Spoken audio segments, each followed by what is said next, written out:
সম্মানিত সাংবাদিকবৃন্দ এবং সাথীবৃন্দ যারা আজকে উপস্থিত হয়েছেন, প্রিয় দেশবাসী, আপনাদের সবাইকে আমি সালাম এবং শুভেচ্ছা জানাচ্ছি এবং আন্তরিক অভিনন্দন জানাচ্ছি। এই কারণে যে আপনাদের মধ্যে রয়েছে দেশপ্রেম। আমাদের এখানে হিন্দু, মুসলিম, বৌদ্ধ, খ্রিস্টান কোনো কিছুতে ভেদাভেদ নেই। বাংলাদেশ এক অখণ্ড ভূখণ্ড। এই অখণ্ড ভূখণ্ডকে এর মধ্যে জাতি, ধর্ম, বিভিন্ন কিছুর মধ্যে ভেদাভেদ সৃষ্টি করতে যাচ্ছে ভারত। আগ্রাসন সৃষ্টি করতে যাচ্ছে ভারত বিভিন্ন জায়গা থেকে।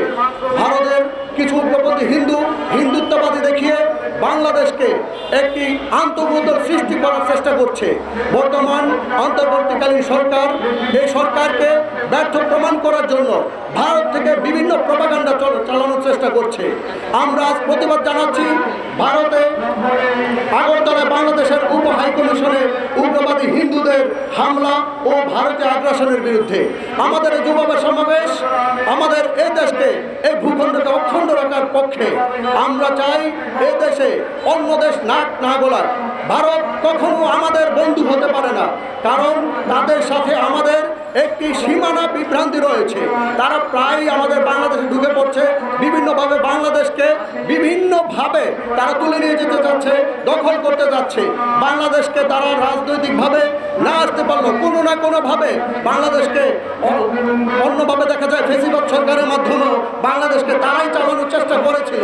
এখন তাদের হাতে ঘা লেগেছে। তারা যখনই সমালোচনা করছে, আমরা মনে করছি যেহেতু ভারত এখন বাংলাদেশের সমালোচনা করছে, সেহেতু ভারত বাংলাদেশের কখনোই বন্ধু হতে পারে না এবং বন্ধুপ্রিয় দেশ হতে পারে না। সুতরাং যখনই বাংলাদেশের সমালোচনা করবে ভারত, আমরা বুঝে নিতে হবে আমরা সঠিক জায়গায় আছি। সুতরাং ধন্যবাদ জানাতে হবে অন্তর্বর্তীকালীন সরকারকে এবং অন্তর্বর্তীকালীন সরকারকে ধন্যবাদ জানানোর পাশাপাশি বলবো, আপনারা যদি ব্যর্থতা পর্যবসিত হন তাহলে জিতে যাবে ভারত, জিতে যাবে ফ্যাসিবাদী সরকার। আপনারা সঠিকভাবে এর ভেদাভেদ না তুলে আপনারা ভারতকে বন্ধু না মনে করে যেভাবে বাংলাদেশকে অখণ্ড রাখা যায়, বাংলাদেশের ধর্মীয় এবং সম্প্রীতিতে যেন আঘাত না লাগে, আমরা যেন একজন আরেকজনের ভাই হিসেবে চলতে পারি এবং এ দেশ যেন সুন্দর একটি দেশ হিসেবে পরিচালিত হতে পারে, সে ব্যাপারে আপনাদের নজর রাখা দরকার। আপনারা যেভাবে শুরু করেছেন আপনারা মনে ঘুমোচ্ছেন, কারণ আপনাদেরকে কেউ ব্যর্থ করার চেষ্টা করছে আর আপনারা সেটাকে হাসি মুখে মেনে নিতে চাচ্ছেন। আমরা চাই না, কখনো আমরা বাংলাদেশের অখণ্ড দেখতে চাই না। এই ভূখণ্ডতে যদি কেউ কোনোভাবে ইশারা দিয়ে চলে, আঙ্গুলের ইশারা দেয়, পায়ে ভূখণ্ডকে অখণ্ড করতে চায় বা খণ্ড বিখণ্ড করতে চায়, আপনারা সাথে সাথে প্রতিবাদে ঝড় তুলুন এবং প্রতিবাদ করুন। আপনারা এই ভূখণ্ডের মধ্যে যদি আপনার দায়িত্ব নিতে না পারেন তাহলে এই দেশে আপনারা কেন মসনদে আসলেন? আপনারা উপদেষ্টা মণ্ডলী আপনারা সুন্দরভাবে গঠন করবেন বাংলাদেশকে, যেন কোনোভাবে বাংলাদেশ ফ্যাসিবাদী সরকারের মতো আবার নতুন রূপরেখা দিতে না পারে। ভারত যেন কোনোভাবেই বাংলাদেশের উপর এভাবে তাদের কর্তৃত্ব চালাতে না পারে। এখন আগরতলায় বাংলাদেশ উপ হাইকমিশনে যেভাবে আন্দোলন চালিয়েছে, আমরা ভূমিকা দেখতে চাই অন্তর্বর্তীকালীন সরকারের পক্ষ থেকে। আপনারা কি করছেন, কোথায় আছেন, কিভাবে আছেন, কেন আপনারা দেখছেন না, কেন আপনাদের মধ্য থেকে কোনো সারা শব্দ হচ্ছে না? আপনারা সারা জাগান এবং আপনারা বলুন যে ভারত আমাদের কখনোই বন্ধু না, এবং ভারত যদি আমাদের প্রশংসা করে তাহলে বুঝে নেব যে ভারত আমাদের উপর কর্তৃত্ব করছে। সুতরাং ওনারা কর্তৃত্ব করতে পারছে না বলেই এখন তাদের জ্বালা উঠে গেছে, অন্তরে জ্বালা। আপনারা তাদের অন্তরের জ্বালাটাকে আরো বাড়িয়ে দেওয়ার জন্য আপনাদের মুখ খোলা উচিত। আপনারা এখানে যারা সমন্বয়ক আছেন, যারা উপদেষ্টা আছেন, তারা কি করছেন? আপনারা তো কিছু করছেন না। আপনাদের কিছু করণীয় আমরা দেখতে চাই বাংলাদেশের সবাই ভাই। আমরা দেখতে চাই সমৃদ্ধি এবং ঐক্য। আমরা দেখতে চাই পরবর্তীতে সুন্দর একটি সরকার গঠনের জন্য বাংলাদেশের নতুন সংস্কার। সুতরাং আমরা থাকবো আপনাদের পাশে। অন্তর্বর্তীকালীন সরকার যদি ব্যর্থতায় পর্যবেসিত হয়, আমরা কিন্তু কোনোভাবে ভ্রুক্ষেপ করব না।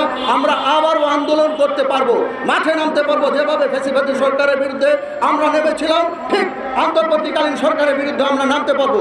আমরা কিন্তু থেমে থাকবো না। সুতরাং এই দেশকে নিয়ে কেউ ছিনিমিনি খেলবে, এই দেশকে নিয়ে কেউ নিজেদের প্রপাগান্ডা চালানোর চেষ্টা করবে, আমরা সেটা কখনো বরদাস্ত করতে পারবো না।